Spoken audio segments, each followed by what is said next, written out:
আসসালামু আলাইকুম।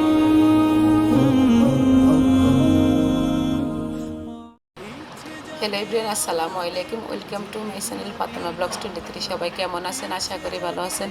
আলহামদুলিল্লাহ, আমিও আল্লাহর অশেষ রহমতে অনেক ভালো আছি। ফাতেমা ব্লগস থেকে আমি ফাতেমা চলে আসলাম নতুন আরেকটা ব্লগ নিয়ে। তো অনেক দিন পর আপনাদের সাথে দেখা। সবাই কেমন আছেন? আশা করি ভালোই তো আছেন।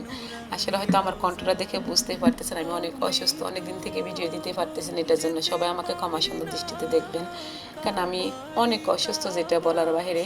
অনেক দিন থেকে ভিডিও দেবো কিন্তু সুস্থই হচ্ছে না কোনো রকম। আমার বয়স আবার করবো বা আমার গলাটাই ঠিক হচ্ছে না। এখনও হয়তো আমার গলাটার কণ্ঠ শুনে আপনারা বুঝতে পারতেছেন যে আমি কীরকম অবস্থায় আছি।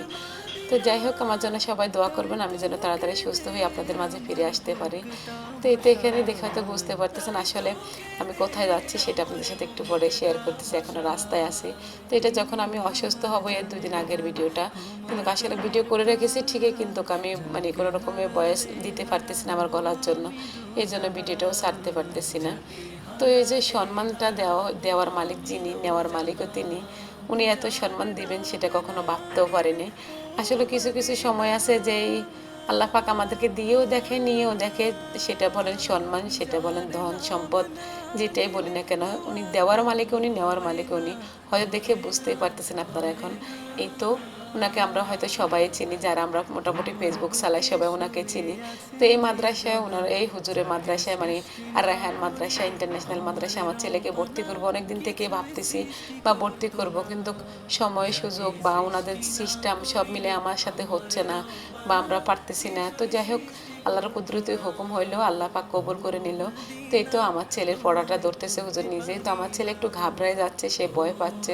আসলে আমরা যারা ছেলে মেয়েদেরকে দিয়ে হাফিজি লাইনে পড়াবো বা পড়াতে যাচ্ছি, আমি মা হিসেবে একজন মা আপনাদের সাথে এই জিনিসটা শেয়ার করতে চাচ্ছি এই জন্যে যে আমরা ছোটো ছোটো যে মাদ্রাসাগুলো আমাদের এলাকা ভিত্তিক আছে, সেই মাদ্রাসাগুলো দিয়ে দেখা গেছে বাচ্চাদের ভবিষ্যৎগুলো আমরা নষ্ট করে দিচ্ছি। আমি আমার ছেলেকে অনেক মাদ্রাসায় দিয়েছি, 2টা মাদ্রাসা অলরেডি দেওয়া হয়ে গেছে, কিন্তু ওখানে যে ধরনের পড়ালেখা বা যে ধরনের যে সিস্টেমে পড়ালেখা করাইছে, কিন্তু যখন হুজুরের কাছে নিয়ে আসলাম বা এই মাদ্রাসা আনলাম, তখন দেখলাম যে আমার ছেলের অনেক দুর্বল আছে, অনেক দুর্বলতা প্রকাশ পাইলো। তখন আমি নিজেও বুঝতে পেরেছি যে আমার ছেলের অনেক দুর্বল।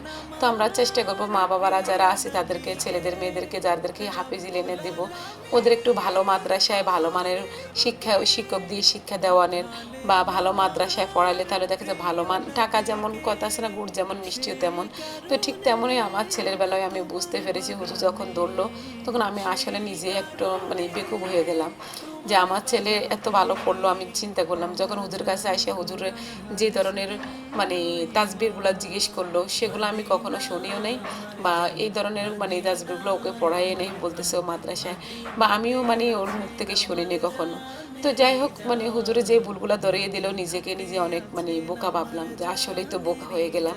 তো আমি চেষ্টা করেছি এখানে আনার জন্য। আলহামদুলিল্লাহ, আল্লাহ পাক আমার দোয়া বা আমার ছেলের ইচ্ছা, আমাদের দুজনের সম্পূর্ণ ভালোবাসা দিয়ে আমরা চেষ্টা করলাম ওকে এখানে দেওয়ার জন্য। আলহামদুলিল্লাহ, আল্লাহ পাক কবুল করে নিয়েছে।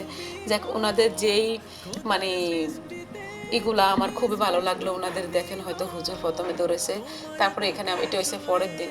আমি একদিনে ওই মাদ্রাসায় ভর্তি করতে পারিনি, আমার একদিন ওখানে যাইতে হয়েছে, কয়েক দফায় দফা ওনাদের সাথে আমার কথা বলতে হয়েছে। আর দেখেন প্রত্যেকটা যে যেখানে যাচ্ছে তারা ওকে ওকে ও যে মাদ্রাসায় ছিল, আমি ওকে ওই মাদ্রাসায় ছোট করব না বা ওনাদেরকেও ছোট করব না, কিন্তু ওনারা যেরকম শিক্ষা করছে তো ওই রকমই হয়েছে। যাই হোক, আমার ছেলের হয়তো দোষ, আমি কোনো শিক্ষকের দোষ দেব না। তো যাই হোক, ওনারাই যে এখানে এখানেও পড়া ধরতেছে কোরআন শরীফের মধ্যে, হুজুরও পড়া নিচ্ছে, কোথায় কীভাবে কোনটা ওনারা জিজ্ঞেস করতেছে, দুজন ওস্তাদ, উনি ইনচার্জ হুজুর।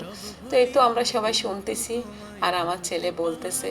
আমার ওনাদের যেই নিয়মকানুনগুলো আমার খুবই পছন্দ হয়েছে, খুবই ভালো লেগেছে ওনাদের নিয়মকানুনগুলো। আর আল্লাহ পাক যে আমার ছেলেকে যদি এখান থেকে একজন কোরআনে হাফেজ করে নিতে পারে, আমি আল্লাহর দরবারে কোটি কোটি শুকরিয়া আদায় করব। আমি তো ইনশাল্লাহ আল্লাহর দরবারে কোটি শুকরিয়া আদায় করি, এবং আপনাদের দোয়া এবং ভালোবাসা, আপনারা সবাই আমাকে সাপোর্ট করবেন এবং দোয়া করবেন আমার ছেলের জন্য, ও যেন একজন কোরআনে হাফেজ হতে পারে। আর রায়হানের সাথেও দেখা হয়ে গেল। তো এটা হচ্ছে আরেক দিন আমি যখন ভর্তি করে সবগুলো কাজ শেষ করে আমার ছেলেকে দিতে আসছি। আসলে মা বাবারা সন্তানদের জন্য অনেক কিছু ত্যাগ করতে পারে, একজন বাবা একজন মা অনেক কিছুই ত্যাগ করতে হয় সন্তানের ভালোবাসার জন্য। তো ওকে যখন রেখে আসবো তখন আমার ভিতরটা মনে হয় যে অনেক ফেটে যাচ্ছে। ও কখনো আমাকে ছেড়ে একদিনও থাকে নাই। আজকে প্রথম রেখে আসবো ওকে, কিন্তু ওকে রেখে আসতে তো মনে হলো যে আমার জীবনটা বের হয়ে যাচ্ছে, আমার ছেলেকে রেখে আসতেছি। তারপরে মনকে শক্ত করে রেখে আসতেছে ছেলেরে মানুষ বানানোর জন্য। সবাই ওর জন্য দোয়া করবেন। আর এই তো আমরা সবাই এখানে বসে কথা বলতেছি, আর ওদের পরিবেশগুলো অনেক ভালো।